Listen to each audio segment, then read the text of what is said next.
سيدنا وحبيبنا وسندنا ومولانا محمدا عبده ورسوله الذي أرسله بالحق بشيرا ونذيرا وداعيا إلى الله بإذنه وسراجا منيرا أما بعد أعوذ بالله من الشيطان الرجيم بسم الله الرحمن الرحيم إن هذا القرآن يهدي للتي هي أقوم ويبشر المؤمنين الذين يعملون الصالحات أن لهم أجرا كبيرا.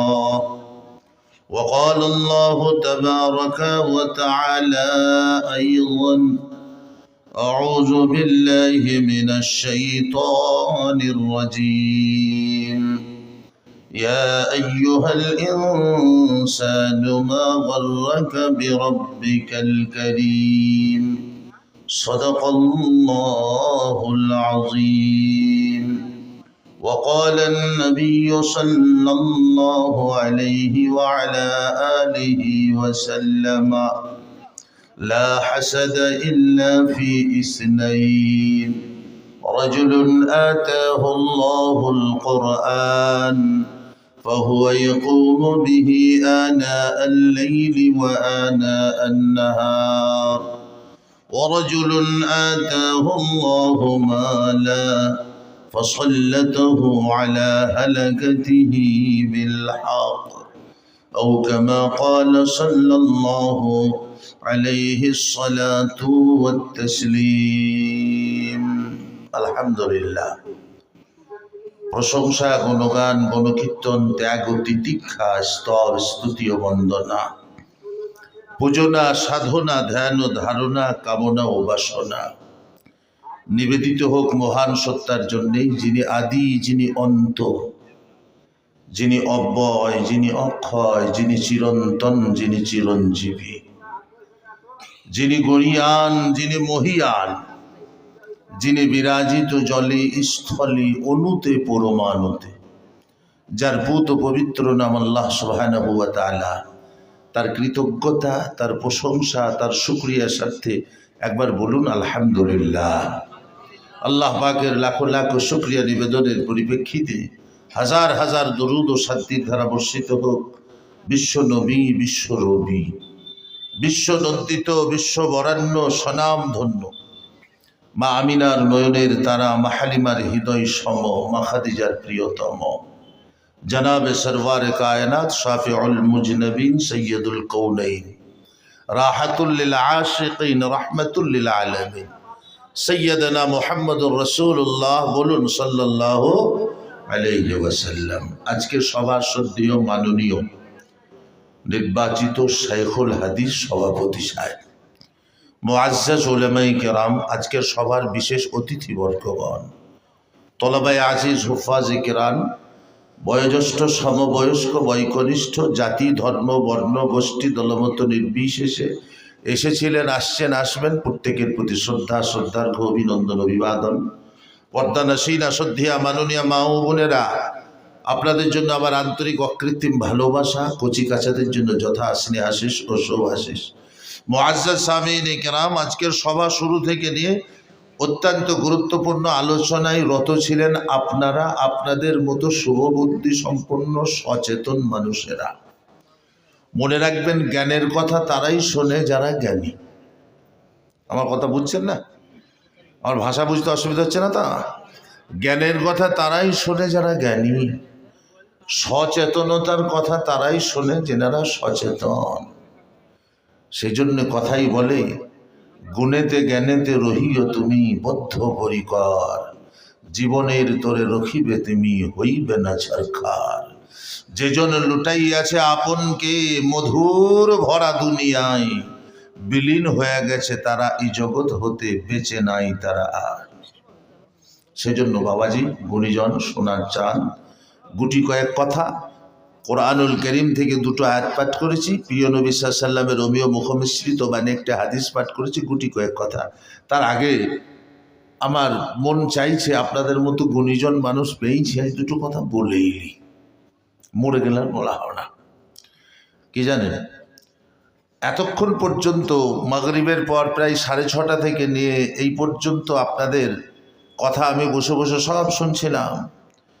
আপনারা অনেক দান দিলেন, 20,000, 10,000, 5,000, 4,000, 2,000, 1,000। অনেক মানুষ বললে দিই না, কমিয়ে যাবে। অনেক মানুষ বললে দিয়ে আল্লাহ বাড়িয়ে যাবে। যারা দিলেন তারা কি পেলেন এটা বলবো, তবে বক্তব্য করব। মাশাআল্লাহ, লিখে রাখুন, আমি বলবো। একটি হাদিস শরীফে আছে, আল্লাহ রাসূল সাল্লাল্লাহু আলাইহি ওয়াসাল্লাম ইরশাদ করেছেন, মান তাআল্লামাল কুরআন ওয়া তাআওয়ানাহু বিহি। যারা দুনিয়াতে কোরআনের তালিম শিক্ষা করে, কোরআন শিখে হাফেজ হয়, সিনাতে মুখস্থ করে আবদ্ধ করে রাখে, আর যারা তার সহযোগী হয় আপনাদের মতো গুণীজনেরা, বলি এদের লাভ কি হয়? কি লাভ? আল্লাহ রাসূল সাল্লাল্লাহু আলাইহি ওয়া আলা আলিহি ওয়াসাল্লাম তিনার রমিও মুখমিশ্রিত বাণীতে বলেন, ইয়াদাল্লাহু তাবারাকা ওয়া তাআলা আলা আরবাআতি আজজা। যারা দুনিয়াতে কোরআন তালিম হাসিল করে, কোরআন মুখস্থ করে হাফেজ হয়, কোরআন নিয়ে গবেষণা করে, কোরআন নিয়ে তারা নিজের ভিতরে আলোচনা করে, আর যারা সহায়তা করেন এবং সহযোগিতা করেন, আল্লাহ রাব্বুল আলামিন তিনি অঙ্গীকার করেছেন, ওয়াদা করেছেন, আমি রব্বুল আলামিন তাদের 4টা পুরস্কার দেব, 4টা বদলা দেব। কিছু দুনিয়াতে দেব এবং বেশিরভাগ আমি আখিরাতে দেব। 4টে পুরস্কার।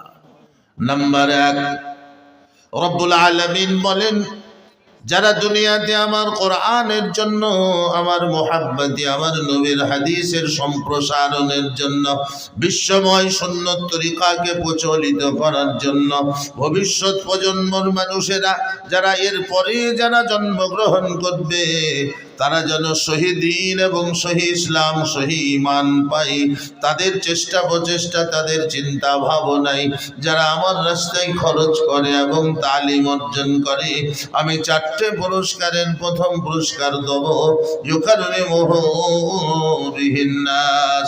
সারা বিশ্বের সমগ্র মানুষের চেয়ে আমি তারে সম্মানিত বানাবো। একবার সুবহানাল্লাহ বলবেন না?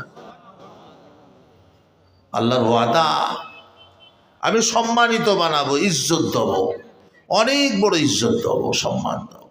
শয়তান তো প্রলোভন দেখাবে, শয়তান তো চক্রান্ত করবেই, যাতে আপনি দিনের পথে না আসেন, দিনের কথা না শোনেন, আল্লাহর পথে না আসেন।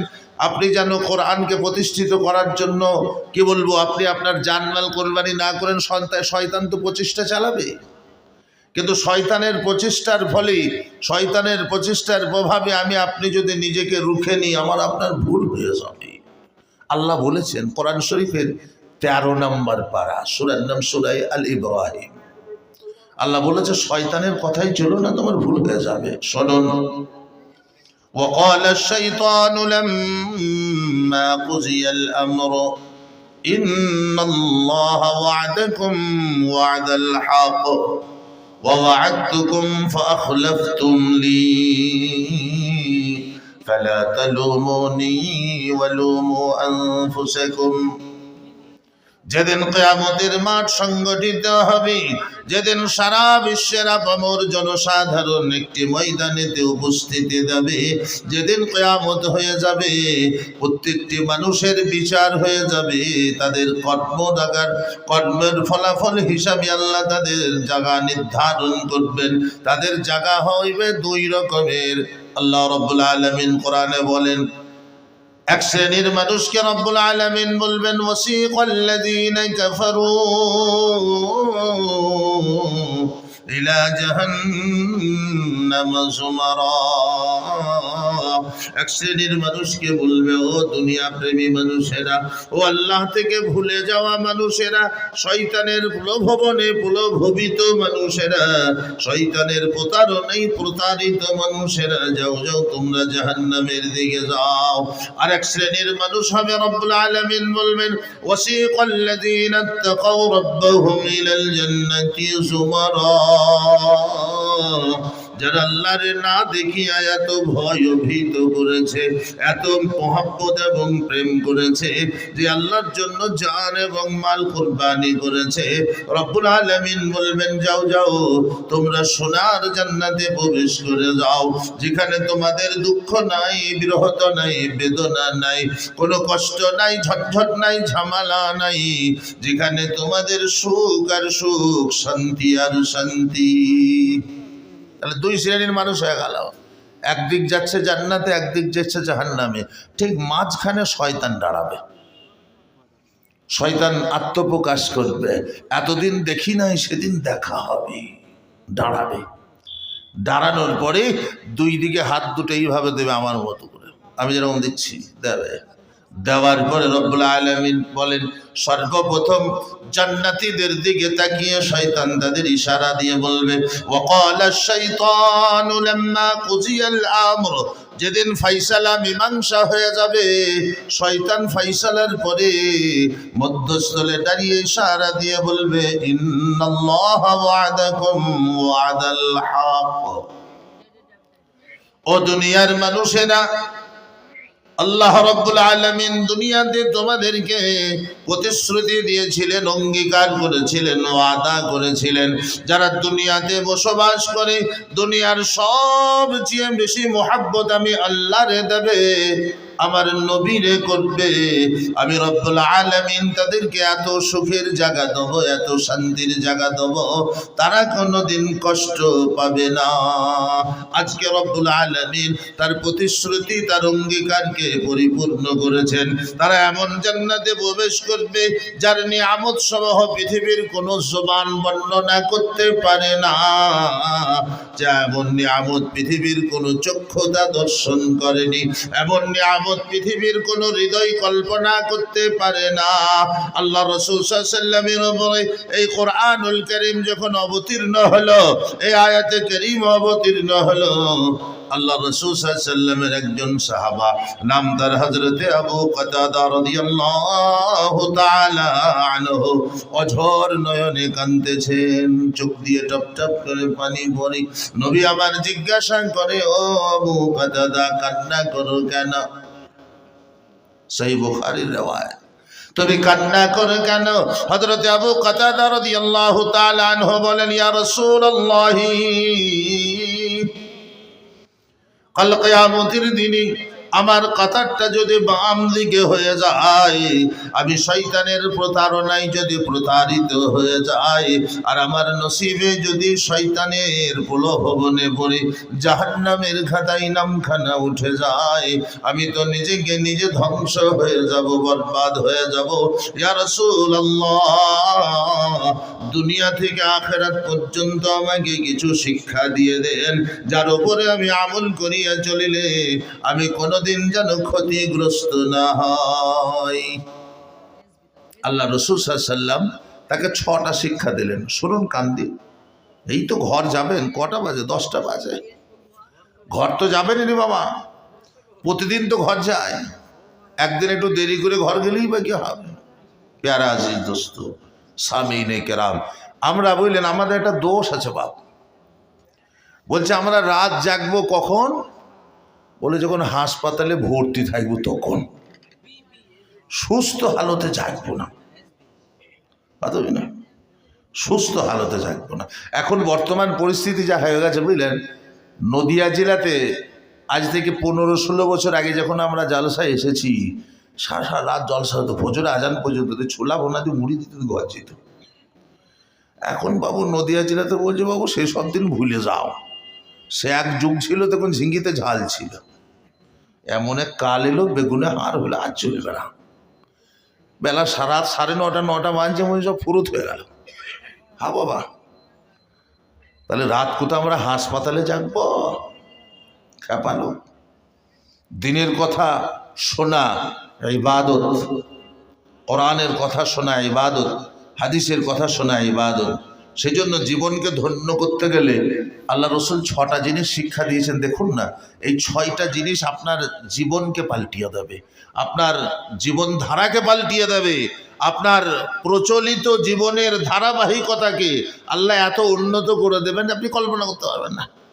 বলে কি কি? বলে নাম্বার 1, আবু কাতাদাকে আল্লাহ রসুল শিক্ষা দিচ্ছেন। বলে নাম্বার 1, লা ইউসাদু ফিল উমরি ইল্লা বিররিল ওয়ালিদাইন।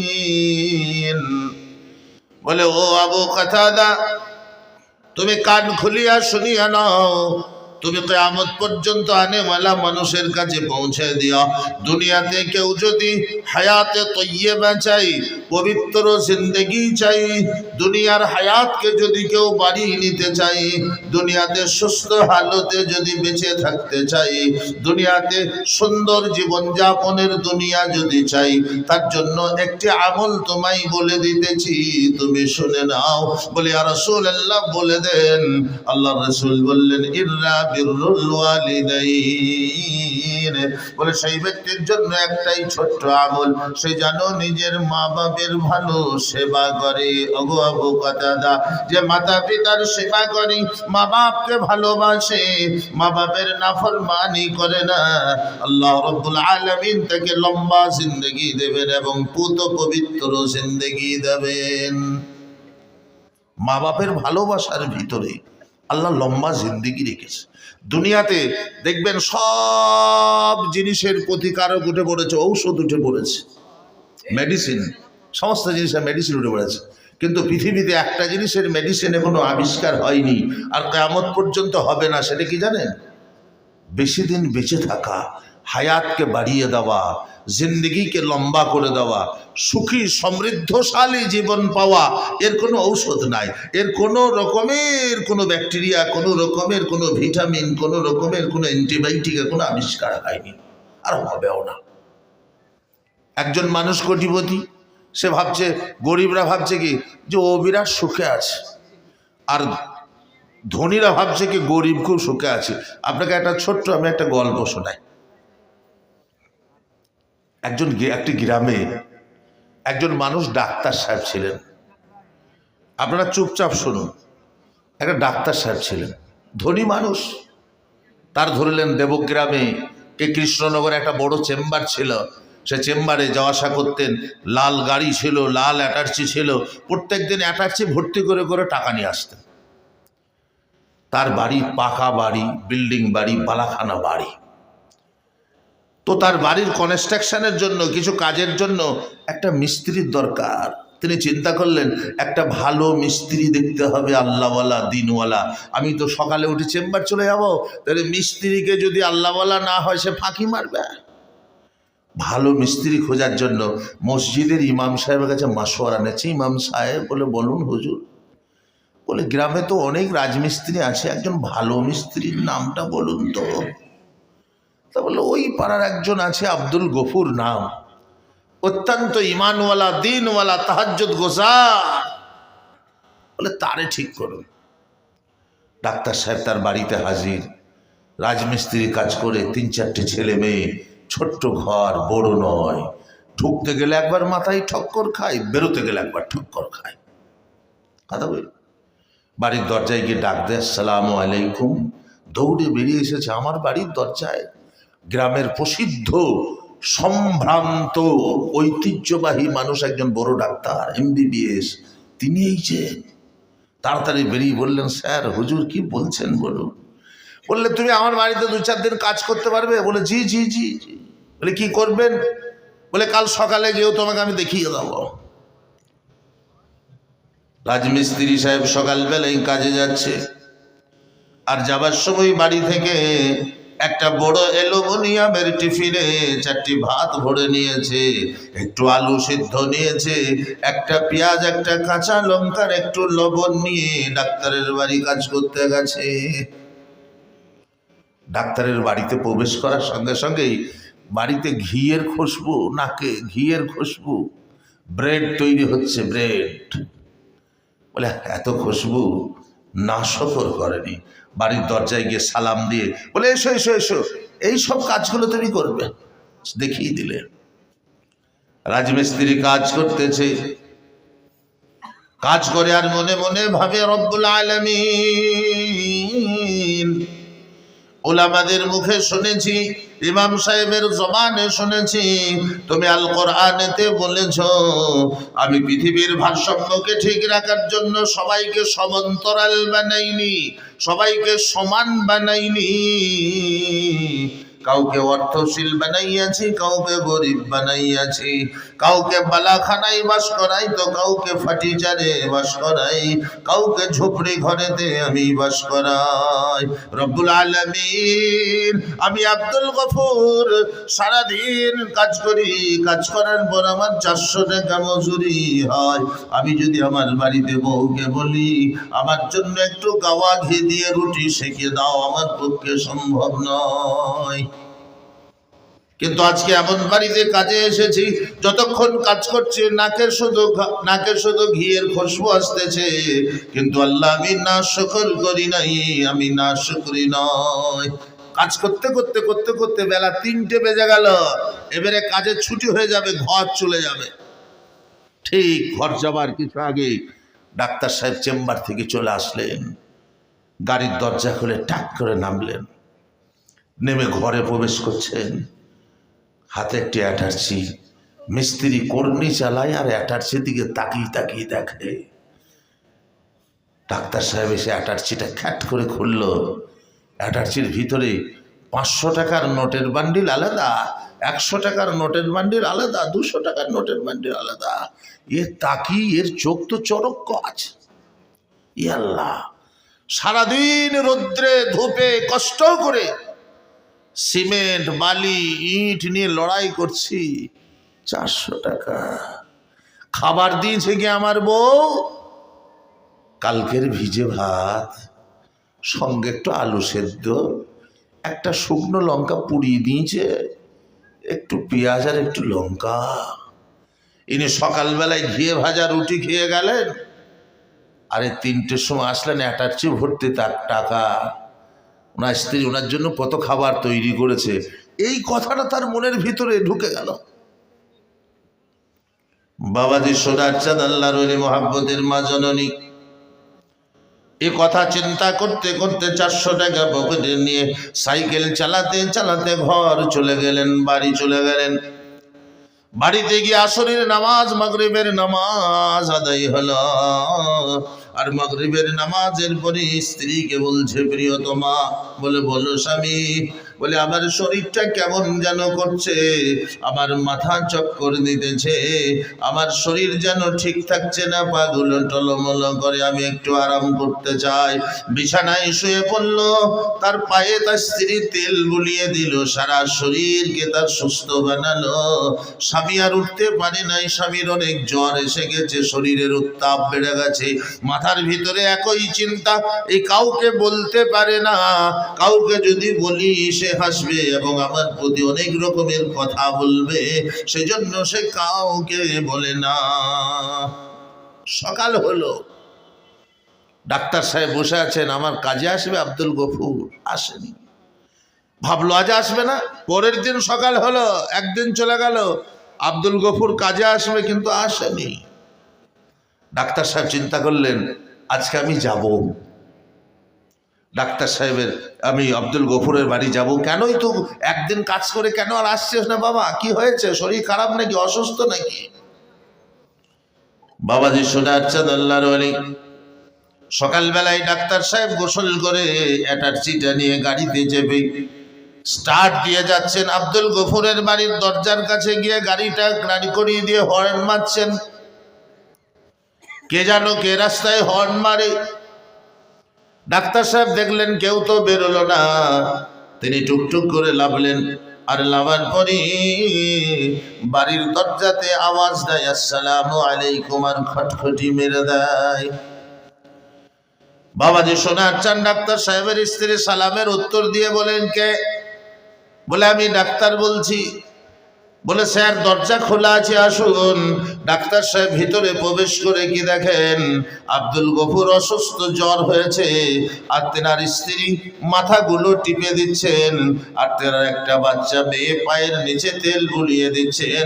আব্দুল গফুর বসে আছে, সামনে একটি জায়গাতে লাল বা লিকার চা বানানো আছে, আর পাশে দুইখানা লেরুয়া পড়ে আছে। আব্দুল গফুরের স্ত্রী একবার করে লেরুয়াটা চায়ে ডুবাই আর স্বামীর মুখে দেয়, আর মাথাগুলো তার যন্ত্রণা করছে বলে টিপে দেয়। ডাক্তার সাহেব গিয়ে অবাক, ই আল্লাহ, টিফিনে ভাত, কাঁচা শুকনো লঙ্কা পোড়ানো, একটু পেঁয়াজ, একটু আলু সেদ্ধ, একটু লবণ নিয়ে কাজ করতে যায়। 400 টাকা আমি ওকে মাইনে দিই, 400 টাকা। এই 400 টাকা মাইনে নিয়েছে, না তো ওর বাড়িতে এসি আছে, না ফ্রিজ আছে, না কুলার আছে, না শীতের দিনে গোসল করার জন্য গিজার আছে, না ওর বাড়িতে অত্যাধুনিক কোনো যন্ত্রপাতি আছে, না খাট আছে, না পালং আছে, না গদি আছে, কিচ্ছু নাই। ওর স্ত্রী এত ভক্ত, এত প্রেম, ঘরে যা আছে তাই তাকে ডুবিয়ে ডুবিয়ে খাওয়াচ্ছে, তার মাথা গা হাত পা টিপে খুব তার সেবা শুশ্রূষা করছে। ডাক্তার সাহেব অবাক, ডাক্তার সাহেবের মাথা ঘুরে গেল, ইয়া আল্লাহ, প্রত্যেক দিন আমি 20,000, 30,000, 40,000 ইনকাম করি, আমার ঘরে খাট দিয়েছি, পালং দিয়েছি, গদি দিয়েছি, সব দিয়েছি। গ্রীষ্মের সময় এসি চলে, শীতের সময় গিজার চলে, রুম হিটার চলে, যাবতীয় যা আসবাবের প্রয়োজন আমি সব দিয়েছি। তা সত্ত্বেও আমার কোনোদিন শরীর খারাপ হলে আমার বউ তো কোনোদিন আমার এইভাবে সেবা করে না, এইভাবে করে আমাকে তো কোনোদিন খাইয়ে দেয় না। আমার ঘরে তো খাবার অভাব নেই, পয়সারও অভাব নেই, প্রাচুর্যতার অভাব নেই, তা সত্ত্বেও কেন সেবা করে না? ডাক্তারের মাথা ঘুরে গেছে। বাবাজি সোনার চাঁদ আল্লাহর ওলি, ডাক্তার বাবু দুটো ওষুধ দিলেন, ঘর চলে গেলেন। স্ত্রী জিজ্ঞাসা করছে, স্বামী গো, তুমি আজকে চেম্বারে জোয়া বাদ দিয়ে ঘুরে আসলে কেন? ডাক্তার বলছে, আমার শরীরটা কেমন খারাপ করছে, আমার মাথা ঘুরছে, পা টলমল করছে, সেজন্য আমি ঘুরে চলে আসলাম। পরের দিন সকালে আব্দুল গফুরের রিলাইজ হলো, আল্লাহ গো, আমি যদি অসুস্থতা বোধ করি, আরো যদি 4 দিন পরে থাকি, আমার যদি রোজগার পাতি না হয়, আমার সংসারটা একদম ডাউন হয়ে যাবে, বাচ্চা কাচ্চারা তাদের মুখে আহার জুটবে না। আজ কষ্ট করেও হলে ডাক্তারের কাজে যাব। সকাল বেলায় উঠে সাইকেলের চাবিটা নিয়ে সাইকেল খুলে কোটনি নিয়ে সঙ্গে সঙ্গে ডাক্তারের বাড়িতে হাজির। আসসালামু আলাইকুম দিয়া ডাক দেয়, বাড়ি থেকে আওয়াজ দেয় ডাক্তারের স্ত্রী, সোনার ভাই আব্দুল গফুর, ডাক্তার সাহেব অসুস্থ, তিনি উঠতে পারবেন না, আমি দরজা খুলে দিই। দরজা খুলে ভিতরে গিয়ে দেখেন ডাক্তারের স্ত্রী এক ঘরে বসে, আর ডাক্তার সাহেব এক ঘরে শুয়ে আছেন, মাথায় কাপড় বেঁধে চুপচাপ শুয়ে আছেন। বলে, কি হলো? বলে, শরীর আমার অসুস্থ, খুব জ্বর এসে গেছে, আমার কষ্ট হয়। ডাক্তার সাহেবকে বলছে, আপনি তো নিজেই ডাক্তার, চিকিৎসা করে নেন। বললে, আমার ওষুধের চিকিৎসা চলবে না, আমার মনের ভিতরের ব্যথার চিকিৎসা আছে। বলে, কি বলুন তো? বলে, ঘরের দরজাটা লাগিয়ে দে বাবা। দরজা লাগিয়ে দিয়েছে। বলে, আমার কাছে বস। বসলো। বলে, আব্দুল গফুর? বলে, জি। তো কয় টাকা ইনকাম করিস প্রতিদিন?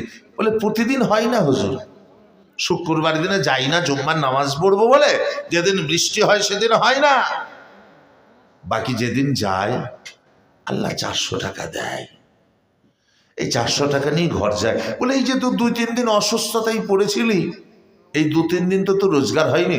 বলছে, হুজুর, এই অসুস্থতাটা ছিল না আমার আসলে এটা আল্লাহর নাশুকরি করার জন্য হয়ে গেছিল।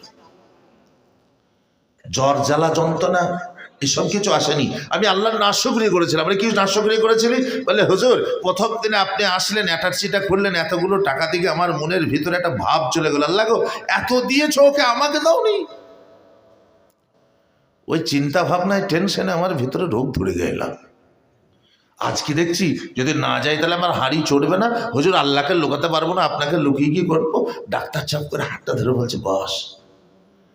বলে, আমারও জ্বর জ্বালা যন্ত্রণা হয়নি, আমি প্রত্যেক দিন 20,000, 25,000, 30,000 টাকা করে ইনকাম করে দিই, আমার ঘরে সব সামগ্রী থাকা সত্ত্বেও আমি তোর হিংসায় মরছি। বলে কেন হুজুর? আমি তো সামান্য রাজমিস্ত্রি, আমার হিংসা? বলে তোর জ্বর হয়েছে, তোর বউ কত সেবা করছে রে, তোর বউ তোকে লাল চা করে লেরুয়া ডুবি খাওয়াইছে, আমার ঘরে সব আছে, ডুবি খাওয়াবে কি ঢেলেও খাওয়াই না। আমি চিন্তা করছি তুই কি এমন আমল করি রে, আল্লাহ তোকে এত ইজ্জত দিয়েছে। বলছে হুজুর আমি চিন্তা করছি আপনি কি আমল করেন, জানার একটা ভর্তি টাকালি চলে আসেন। আমার বাহন সাইকেল, আপনার বাহন 4 চাকা গাড়ি, ভিআইপি কার। ডাক্তার সাহেব বলছে ও তাহলে তুই আমার হিংসাই মরছিস, আমি তোর হিংসাই মরছি? বললে জি। বলে এক কাজ কর, আজকে তোকে মজুরি দিয়ে দেবো, দুজন মিলে যাবো ইমাম সাহেবের কাছে, মৌলানা সাহেবের কাছে, ডাঙ্গাপাড়া যাব, মাঝের গ্রাম ডাঙ্গাপাড়া। মৌলানা সাহেবের কাছে এসছেন, মৌলানা সাহেব বসে আছেন, দুজনেই সালাম দিয়ে প্রবেশ করে বলছে হুজুর আমরা দুজনেই রোগী। বলে আমি তো ডাক্তার নয়। বলে হুজুর আমাদের সে রোগ নয়, আমাদের ভিতরে এমন রোগ এসেছে, এই রোগের শেফা শুধু আপনার, কি বলবো, আপনার বলে দেওয়া দিশা। বললে বলুন। দুজন দুজনের ঘটনা খুলে বলল। ইমাম সাহেব এক মুখ হেসে বলল আল্লাহ রাব্বুল আলামিন আপনাদের দুজনের জন্য একটা পন্থা রাস্তা দিয়েছেন, আপনাদের দুজনের জন্য একটা সুন্দর জীবনযাপনের ব্যবস্থা দিয়েছেন। বললে হুজুর বলে দেন। বলে রব্বুল আলামিন বলছেন قل إن الفضل بيد الله يؤتيه من يشاء والله ذو الفضل العظيم। ও নবী বিশ্ববাসীকে জানিয়ে দিও আমি আল্লাহর অনুগ্রহ, কৃপা, দয়া, অনুকম্পা, মেহেরবানি আমি বিশ্বের যারে চাই তারে দিই। সারা দুনিয়াওয়ালা কাউকে দিয়াতে পারে না, আর আমি দিলে সারা দুনিয়াওয়ালা তারে রুখতে পারে না। কথাটা ঠিক বলো না ভুল বলো? আমি জোর বলুন তো। আল্লাহ দিলে কেউ রুখতে পারে? কি বলেন? আর আল্লাহ যদি না দেয় আপনি দিয়াইতে পারবেন? যদি আল্লাহ না দেয়, যদি আপনি দিয়াইতে পারতেন, তাহলে দেশের কোনো জামাই মেয়ে অভাবগ্রস্ত হতো না। বিয়ের সময় শ্বশুর এত দিলা, আজকের কথা বলছি, আজ বেরিয়ে আসলাম দেখুনি, এত দিয়েছে, জামাই একদিকে শ্বশুর একদিকে থানার 2 গেটে বসে আছে। কি ব্যাপার গো? বললে হুজুর 1.5 বছর বিয়ে হয়েছে, এত দিচ্ছি এত দিচ্ছি এত দিচ্ছি, ঈদে দিই, কুরবানিতে দিই, তাও তার চান ভরছে না। মেয়েকে আমার জ্বালায়। আমাদের জ্বালাইছি কেন তুমি মেয়েকে, এত দিচ্ছে তা? বলে না আমি তো অন্য কিছু চাইনি, শ্বশুর একটা মোটর বাইক দিয়েছে, তা আমি বলেছি তেলের পয়সাটা 3 বছর লাগবে। আল্লাহ, আরে তেলও লাগবে? বলে লাগবে। সর্বনাশ ব্যাপার। বাবাজি সোনার চাঁদ আল্লাহর ওলি। বলে আল্লাহ অনুগ্রহ, কৃপা, দয়া আল্লাহ দান করেছেন। ইমাম সাহেব বলছেন আল্লাহ যাকে দেন বিশ্ববাসী আটকাতে পারে না, আর যাকে দেয় না সারা দুনিয়া তাকে দিয়াইতে পারে না। আল্লাহ আপনাকে আপনার জায়গায় ঠিক রেখেছেন, এনাকে ইনার জায়গায় ঠিক রেখেছেন। একদিকে দিয়েছে একদিকে দেননি, ইনাকে একদিকে দিয়েছে একদিকে দেননি। রব্বুল আলামিন আল কোরআনেতে ঘোষণা করেছেন, ও আমার সোনার চাঁদ বান্দা গো, আমি রব্বুল আলামিন দুনিয়াটা সুখ শান্তির জায়গা বানাইনি। আমি সুখ দিলে শান্তি দেব না, আর শান্তি দিলে তুমি সুখ পাবে না।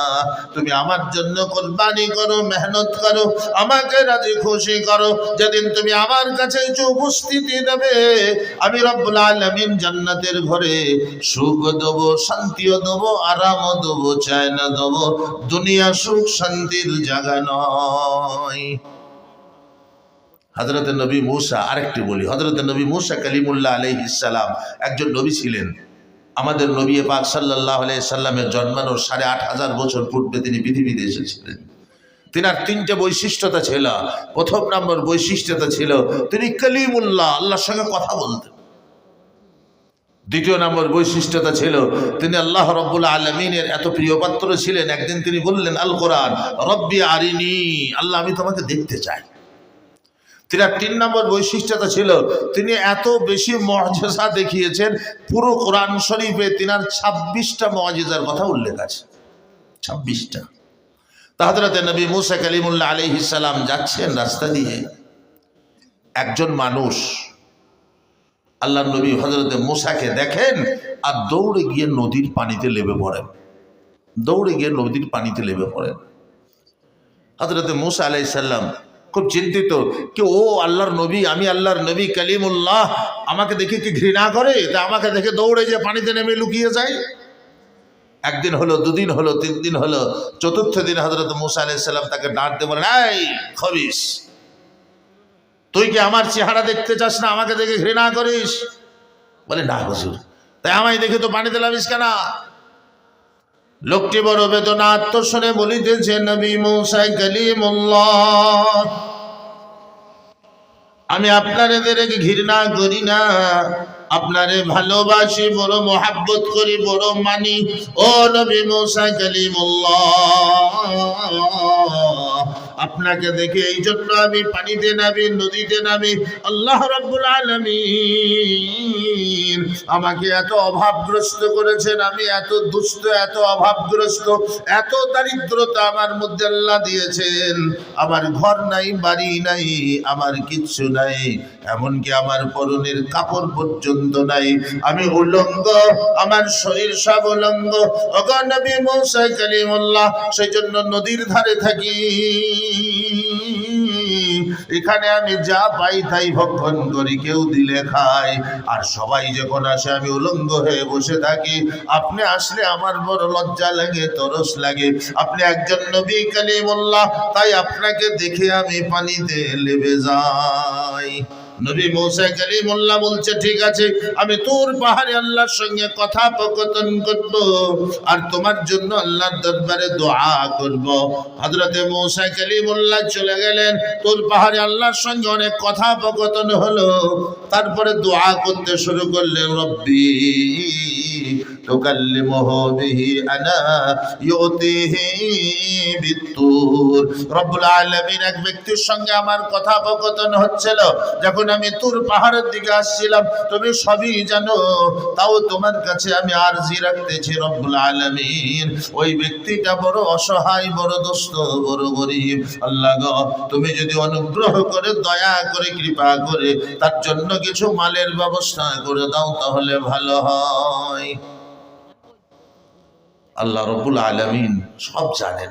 বলে, মুসা, আমি তাকে যে অবস্থায় রেখেছি তার সেই অবস্থাটাই ভালো, তবে তুমি নবী আমার কাছে চেয়েছ, তুমি নবী আমার কাছে ফরিয়াদ করেছ, আমি তোমাকে নৈরাশ করব না। যাও, তাকে বলে দাও গা যে তোমার রব, তোমার স্রষ্টা আল্লাহ তোমাকে কিছুদিনের জন্য আল্লাহ পাক সামগ্রী, অর্থ, সম্বল, সমৃদ্ধতা, সচ্ছলতা, ধনবান সব আল্লাহ বানিয়ে দেবে। হযরতে মুসা হাসতে হাসতে আসছেন, লোকটি আবার পানিতে নেমে বলে, বন্ধু, তোমার আর চিন্তা নেই, আল্লাহ রাব্বুল আলামিন তোমাকে অনেক সম্পদ দান করবে, আর তুমি আল্লাহর শুকর আদায় করো। বলে, অবশ্যই করব, আমি শরীরের কাপড় পেলেই আল্লাহর শুকর আদায় করব, আমি খেতে পেলেই আল্লাহর শুকর আদায় করব, আমি যদি ছোট্ট একটা ঘর, কুটি ঘর, বাসস্থান বানাতে পারি, আমি আল্লাহর শুকরিয়া আদায় করব। বলে, ঠিক আছে। হযরতে মুসা আলাইহিস সালাম একদিন, 2 দিন করে 6-7 মাস সে রাস্তা দিয়ে আর আসেননি। 6-7 মাস পরে সে রাস্তা দিয়ে তিনি আবার অতিক্রম করছেন। রাস্তাটা ভুল হয়ে যাচ্ছে, রাস্তা চিনতে পারছেন না। কোনো একজনকে জিজ্ঞাসা করছে, আমি এই রাস্তা দিয়ে তো প্রতিদিন যেতাম, রাস্তাটা বড় ফাঁকা ছিল, বিরাট ময়দান, চটিয়াল ময়দান ছিল, এই রাস্তার পাশে এত বড় বড় বিল্ডিং, আলিশা বিল্ডিং, বালাখানাগুলো কে বানালো বলো? লোকেরা বলছে, হুজুর, এখানে একজন মানুষ বসবাস করত, খুব গরিব, আমরা ঘরে যা না খেতে পেতাম, ঘরে যা আমরা খেতে যেগুলো পারতাম না, আমাদের উচ্ছিষ্ট ইঁটো হয়ে যেত, সেই ইঁটোগুলো তার জন্য আমরা পাঠাইয়া দিতাম। ও নবী মুসা, আল্লাহ রাব্বুল আলামিন তাকে এত সম্পদ দিয়েছেন, এত ধনবান বানিয়েছেন, এই সমস্ত বিল্ডিং গুলো সেই বানাইয়াছে। হযরত মুসা আলাইহিস সালামের স্মরণ পড়ে গেল, যে আমি তো তার জন্য দোয়া করে এলাম, দেখি তাকে একবার দেখা করি। আস্তে আস্তে আস্তে আস্তে আগেই যখন যাচ্ছেন, দেখে এক জায়গাতে 1000 খানিক লোক গোল করে দাঁড়িয়ে আছে। জিজ্ঞাসা করছে, হ্যাঁ গো, কি হলো, এত লোক দাঁড়িয়ে কেন? বললে, হুজুর, এইখানে একজন মানুষকে নির্মমতার সঙ্গে খুন করে দিয়েছে, সেই জন্য এইখানে সবাই দাঁড়িয়ে আছে। নির্মম ভাবে খুন করেছে, তার হাত কেটে দিয়েছে, পা কেটে দিয়েছে, নাক কেটে দিয়েছে, চোখ কেটে দিয়েছে, তার জবান পর্যন্ত কেটে ফেলে দিয়েছে। এই জন্য সবাই তার আত্মীয় স্বজন সমবেতী হিসাবে সমবেদনা প্রকাশ করার জন্য দাঁড়িয়ে আছে। বলে তাই? বলে হ্যাঁ। হযরত মূসা আলাইহিস সালাম আগিয়ে গেলেন, দেখলেন এমন নির্মমতার সঙ্গে তারে খুন করেছে, হত্যা করেছে। হযরত মূসা আলাইহিস সালাম রাগী মানুষ ছিলেন, রেগে গেলেন, খুব চিৎকার দিয়ে বললেন, কে সেই ব্যক্তি? তাকে ডেকে দাও তো দেখি, তাকে একবার। সে আল্লাহর নিয়ামতের এত না শুকরিয়া আদায় করে। আল্লাহ রাব্বুল আলামিন পৃথিবীর মানুষকে অমূল্য সম্পদ বলেছেন, দুনিয়ার সবচেয়ে দামি মনুষ্য জাতি, তাকে এইভাবে নির্মমতার হত্যা করার অধিকার কে দেয়? হযরতে মূসা চিৎকার দিয়ে বললেন, সঙ্গে সঙ্গে একটি বড় বিল্ডিং এর রাজমহলের বড় দরজাখানা খুলে গেল, আর দরজার ভিতর থেকে একজন বেরিয়ে আসছে, চাদর উড়ি দিয়ে বেরিয়ে আসছে, মুখটা ভালো দেখা যায় না। হযরতে মূসা কালিমুল্লাহ বড় তীক্ষ্ণ দৃষ্টিতে তারে দেখছেন, লোকটাকে দেখি